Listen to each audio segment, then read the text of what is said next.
This is an open letter to Rob Portman, one of the two senators from Ohio.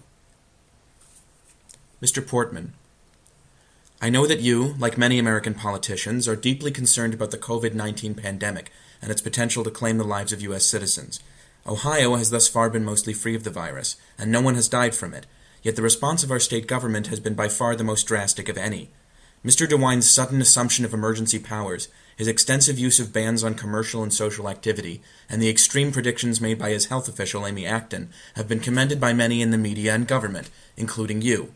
But today I ask you to reconsider the stance you have taken on this issue, because it is based on premises that are highly dubious.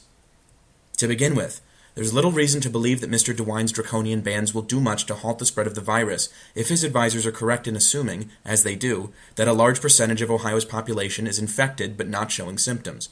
People are still traveling all over the state, going to grocery stores where hundreds shop at a time, and walking out in public where they may also encounter many other people. This last point is especially true in the downtown areas of cities, which are already the most afflicted by COVID-19. Closing down gyms, many of which only have room for 20 to 30 people, just encourages gym members to exercise outside, where they may jog past 1,000 people in an hour.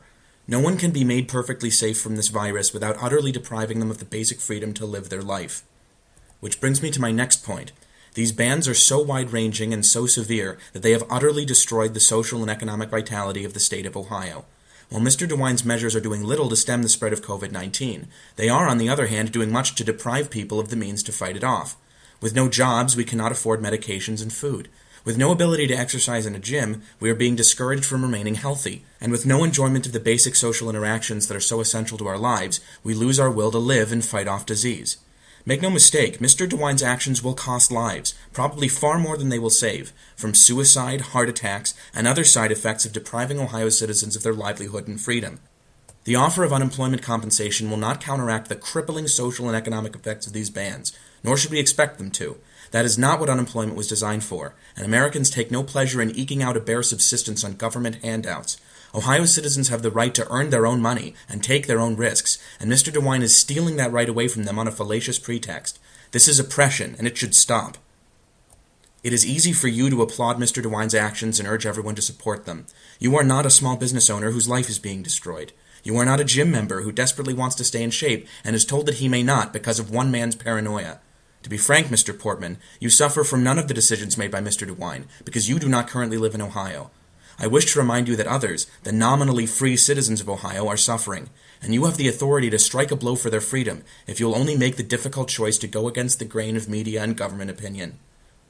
This is a hard thing I'm asking you to do, but you were elected by Ohio citizens to represent their interests, to defend their freedoms, and when they're being oppressed, you have a responsibility to make hard choices on their behalf.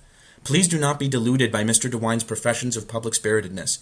His actions stem from cowardice and his refusal to let the people rule themselves instead of being ruled. He is afraid that if anyone dies from COVID-19 that he will be held to blame. What he should be afraid of is the reputation that he's building for himself as a narrow-minded, heartless tyrant. In closing, please remember that posterity will judge all of us by what we did and what we chose not to do during this crisis. That goes not just for public health, but for public liberty and public spirit.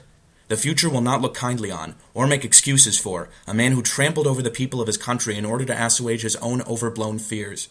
You shouldn't either.